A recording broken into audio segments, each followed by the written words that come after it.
بسم اللہ الرحمن الرحیم رب یسر ولا تعسر وتمم بالخیر وبک نستعین یا فتاح رب یسر ولا تعسر وتمم بالخیر وبک نستعین یا فتاح رب یسر ولا تعسر وتمم بالخیر وبک نستعین یا فتاح اعوذ باللہ من الشیطان الرجیم بسم اللہ الرحمن الرحیم الحمد للہ رب العالمین الرحمن الرحیم مالک یوم الدین ایاک نعبد و ایاک نستعین اہدنا الصراط المستقیم صراط الذین انعمت علیہم غیر المغضوب علیہم ولا الضالین اعوذ باللہ من الشیطان الرجیم کا ترجمہ۔ میں پناہ میں آتا ہوں اللہ تبارک و تعالیٰ کی مردود شیطان سے۔ بسم اللہ الرحمن الرحیم، میں شروع کرتا ہوں اس اللہ کے نام سے جو بڑا مہربان نہایت رحم کرنے والا ہے۔ میں شروع کرتا ہوں اس اللہ کے نام سے جو بڑا مہربان نہایت رحم کرنے والا ہے۔ الحمدللہ رب العالمین، تمام تعریفیں اس اللہ کے لیے ہیں جو تمام جہانوں کا پروردگار ہے۔ الحمدللہ، تمام تعریفیں اس اللہ کے لیے ہیں جو تمام جہانوں کا پروردگار ہے۔ الرحمن الرحیم، بڑا مہربان نہایت رحم کرنے والا ہے۔ مالک یوم الدین، روز جزا کا مالک ہے۔ ایاک نعبد و ایاک نستعین، ہم آپ ہی کی عبادت کرتے ہیں اور آپ ہی سے مدد چاہتے ہیں۔ ایاک نعبد، ہم آپ ہی کی عبادت کرتے ہیں، و ایاک نستعین، اور آپ ہی سے مدد چاہتے ہیں۔ اہدنا الصراط المستقیم، اے اللہ تو ہم کو راستہ دکھلا سیدھا، اے اللہ تو ہم کو سیدھا راستہ دکھلا۔ اہدنا الصراط المستقیم صراط الذین انعمت علیہم، ان لوگوں کا راستہ جن پر تو نے انعام نازل کیا۔ اے اللہ تو ہم کو سیدھا راستہ دکھلا، صراط الذین انعمت علیہم، ان لوگوں کا راستہ جن پر تو نے انعام کیا۔ غیر المغضوب علیہم، ان لوگوں کا راستہ نہیں جن پر تیرا غصہ اترا، تیرا غضب نازل ہوا۔ ولا الضالین، اور نہ ان لوگوں کا راستہ جو گمراہ ہوئے۔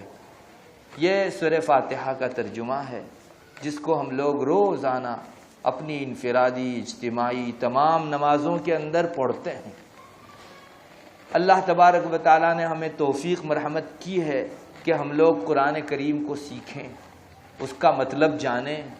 کم سے کم وہ صورتیں جو ہم نماز میں پڑھتے ہیں، سورہ علم تر سے لے کر سورہ ناس تک، ان کا ترجمہ تو کم سے کم ہم جانیں، ہمارا رب کیا کہنا چاہتا ہے اس کو ہم لوگ سمجھیں۔ ہمارے حضرت شاہ ابرار الحق صاحب ہردوئی نور اللہ برکتہ فرمایا کرتے تھے کہ ایک شخص اپنی عمر کے 60 سال تک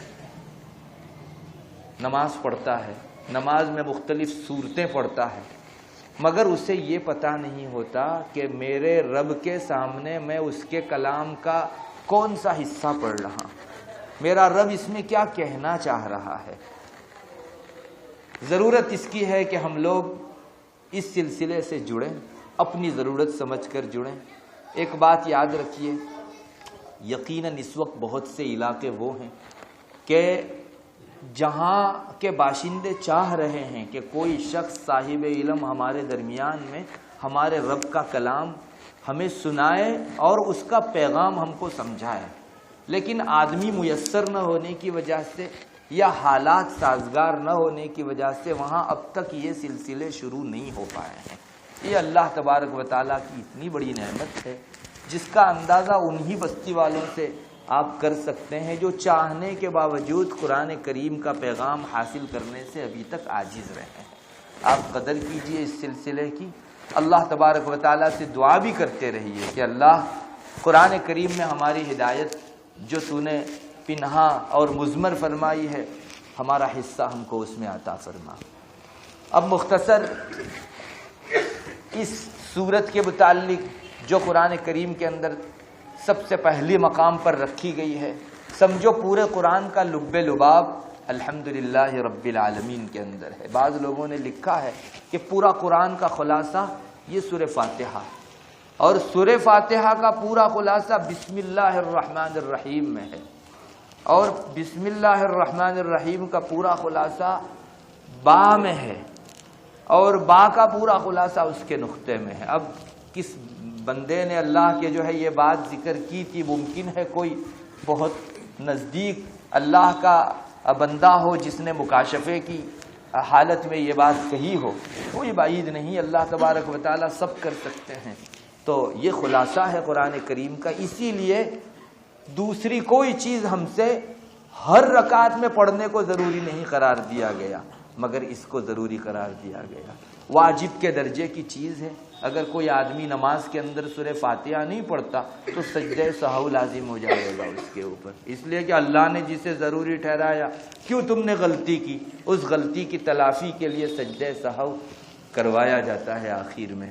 تو یہ الحمدللہ رب العالمین والی مختصر سی صورت ہے، اس میں سب سے پہلے تو بندے سے یہ کہلوایا جا رہا ہے تمام تعریفیں اس اللہ کے لیے ہے جو عالم و جہاں کا پروردگار ہے۔ دنیا میں کئی ایک کائنات، مفسرین نے لکھا ہے 1800 عالم اللہ تعالیٰ نے پیدا فرمائے، ان سارے جو ہے عالم میں جتنی بھی خلقتیں ہیں، مخلوق ہیں، ان سب کا پروردگار اللہ ہے۔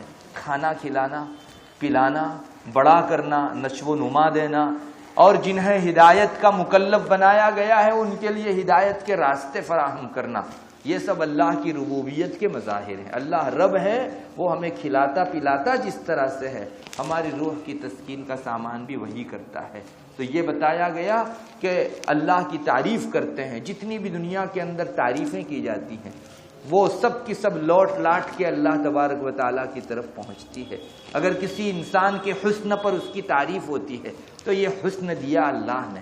کسی انسان میں اگر سخاوت کا وصف ہے، تواضع کا وصف ہے، لوگوں کے ساتھ حسن سلوک کا وصف ہے، تو یہ اللہ تبارک و تعالیٰ نے دیا، اس لیے اس میں آیا۔ میں تو کہوں گا ٹیکنالوجی کے آج جتنے بھی مظاہر ہیں دنیا میں، نہ جانے کتنے سارے مشین نکل چکے ہیں جنہوں نے ہمارے جینے میں سہولیات پیدا کی ہے۔ مجھے بتائیے اللہ اگر عقل نہ دیتا تو ان لوگوں کے ذہن و دماغ میں اس کی شکل کہاں سے آ سکنے والی تھی؟ تو در حقیقت کسی سائنسی کھوج اور تحقیق کے اوپر تعریف کرنا سائنسدان کی اللہ تبارک و تعالیٰ کی تعریف ہے۔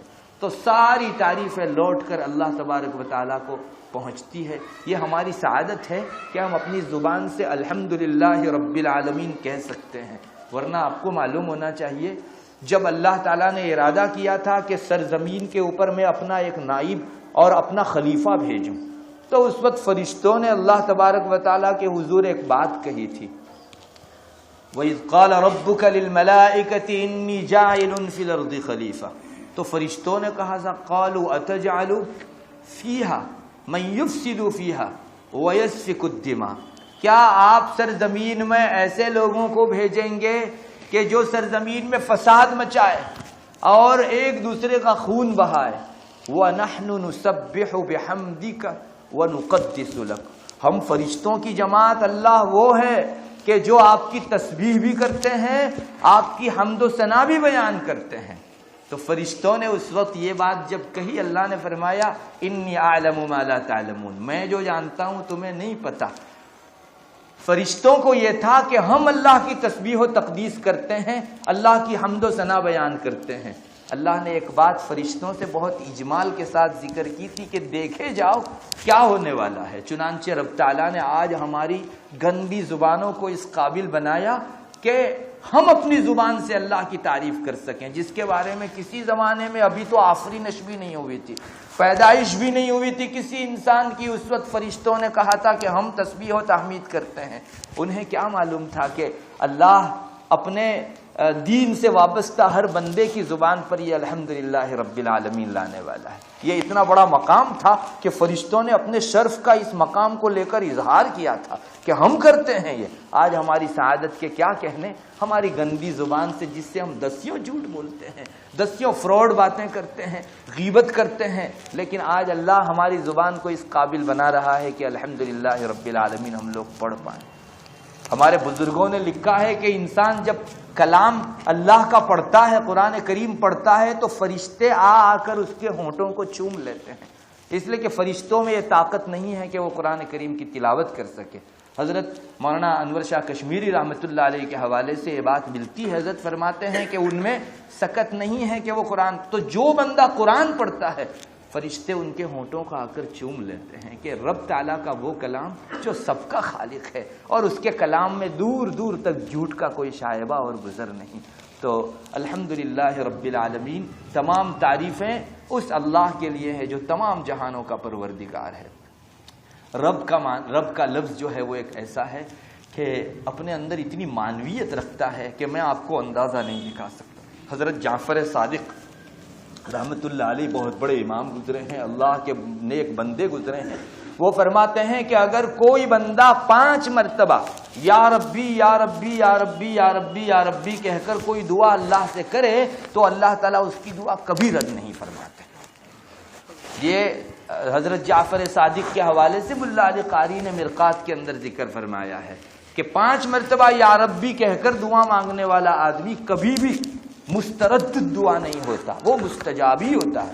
آج ہماری بستی میں اگر کسی انسان کے متعلق ہم کو معلوم ہو جائے کہ یہ آدمی اللہ کا وہ بندہ ہے جو مستجاب، جس کی دعا نکلی سو قبول ہو گئی، تو کیا ہم میں سے کوئی آدمی رہے گا جو اس کے پاس دعا کروانے کے لیے نہ جائے؟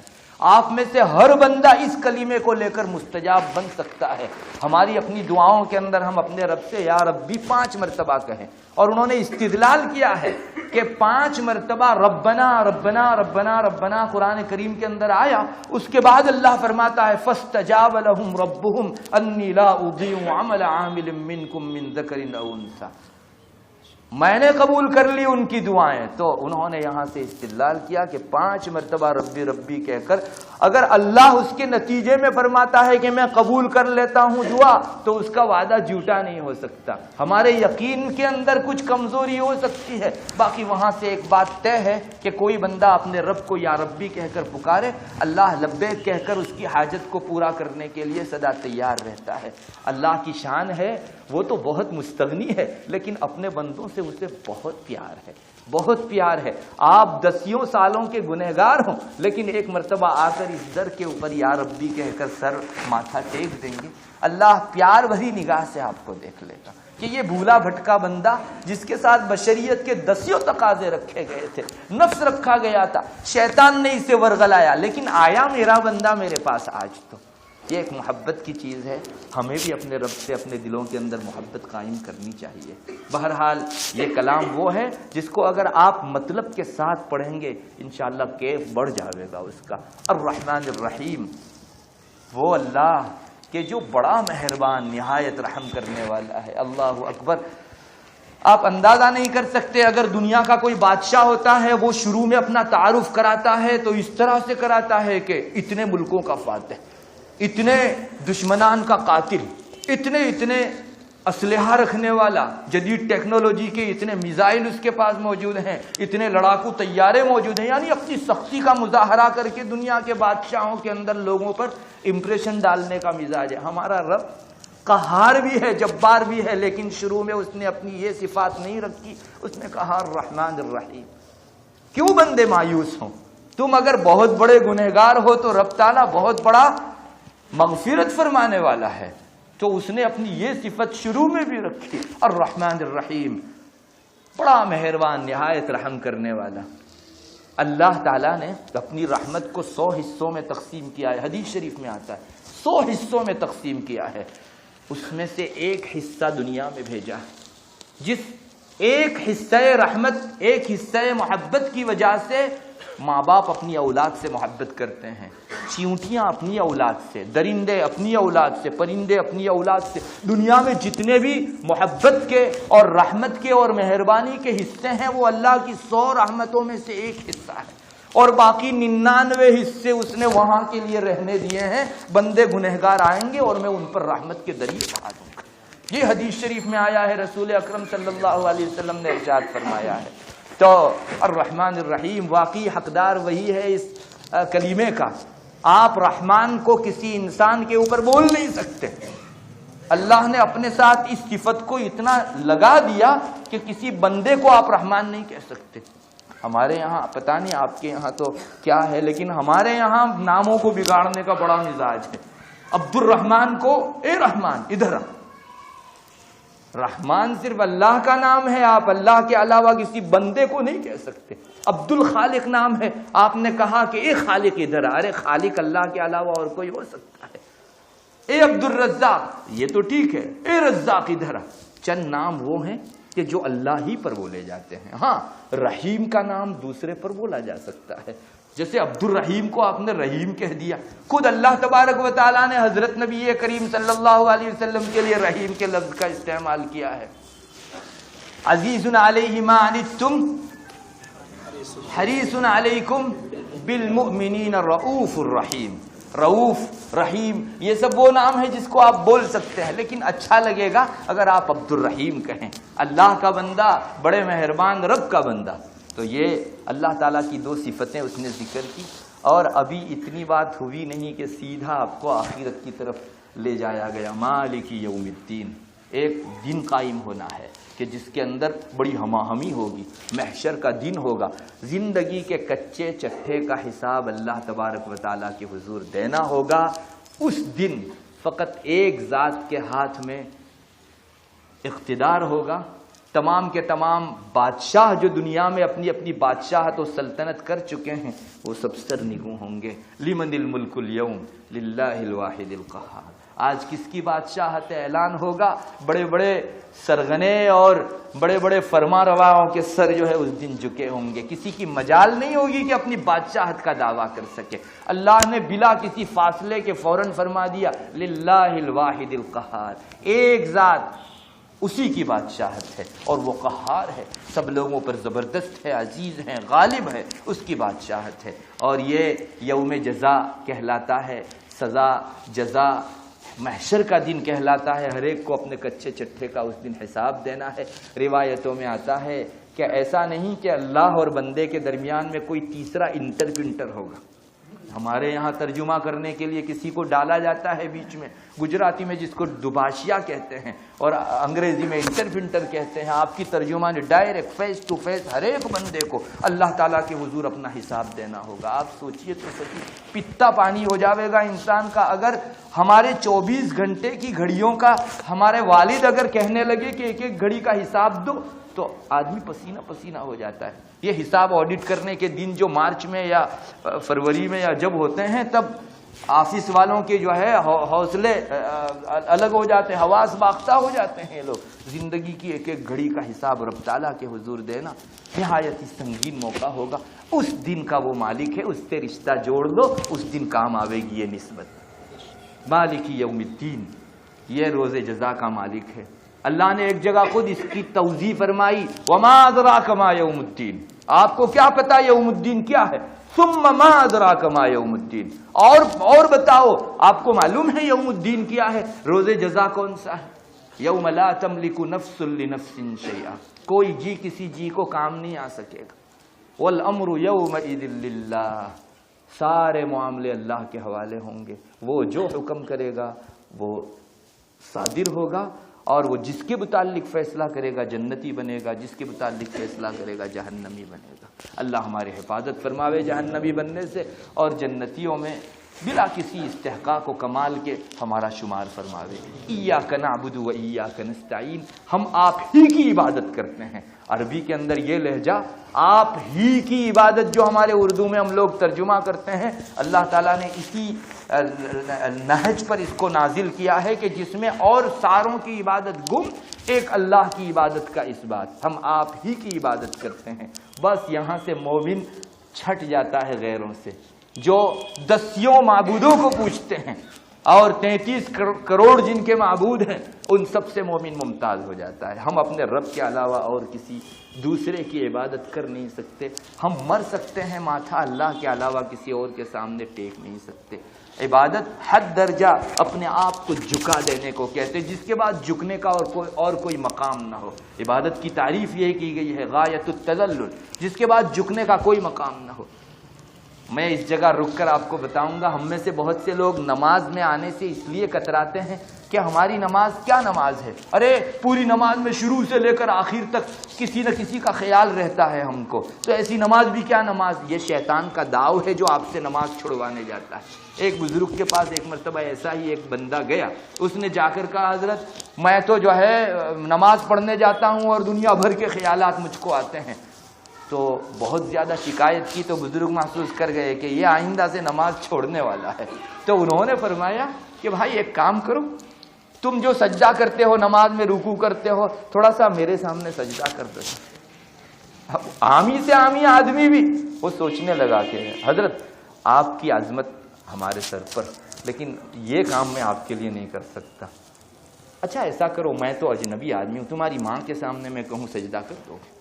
تو اب واپس جو ہے ذہن دوڑانے لگا، حضرت یہ بھی نہیں ہوں، میری ماں کی عظمت سب کچھ کرنے تیار ہو لیکن سجدہ نہیں کر سکتا۔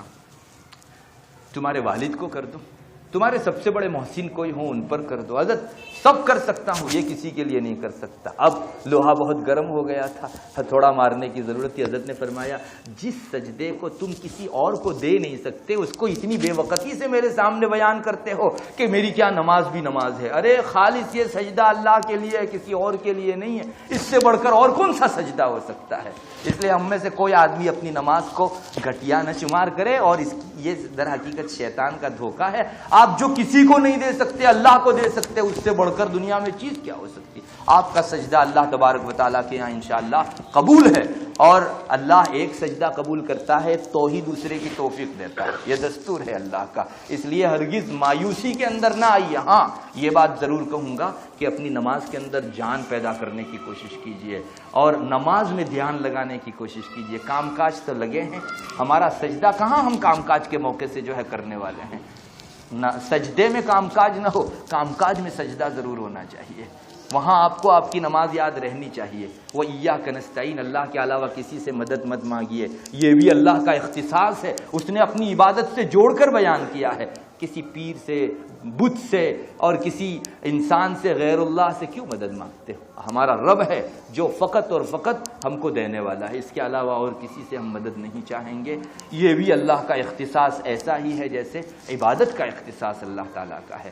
اہدنا الصراط المستقیم، اللہ ہمیں سیدھا راستہ دکھلا۔ دنیا میں اس سے بڑھ کر اگر کوئی انعام ہوتا تو آپ کو ہر نماز کی ہر رکعت میں وہ منگوایا جاتا۔ اس سے معلوم ہوا کہ سیدھے راستے کی ہدایت جس پر ماشاءاللہ یہاں جتنے بھی لوگ بیٹھے ہیں سب کے سب جو ہے چل رہے ہیں، مومن ہونا سیدھے راستے پر ہونا ہے۔ ہاں اس میں نکھار پیدا کرنا یہ ایک الگ بات ہے، اللہ کسی کو اور زیادہ محنت کی توفیق دیتا ہے مقصد میں آگے بڑھنے کی تو وہ آگے بڑھتا ہے۔ ہم میں سے ہر مومن الحمدللہ صراط مستقیم پر ہے، اور ان لوگوں کا راستہ جن پر تو نے انعام فرمایا، انبیاء کا راستہ اللہ ہم کو چلا، صحابہ کا راستہ چلا، نیک لوگوں کا راستہ چلا، تابعین، تبع تابعین جو اللہ تبارک و تعالیٰ کے مخصوص بندے ہیں ان کے راستے پر چلا۔ یہ دعا اللہ نہ سکھاتا تو ہم کہاں سے سیکھ سکنے والے تھے۔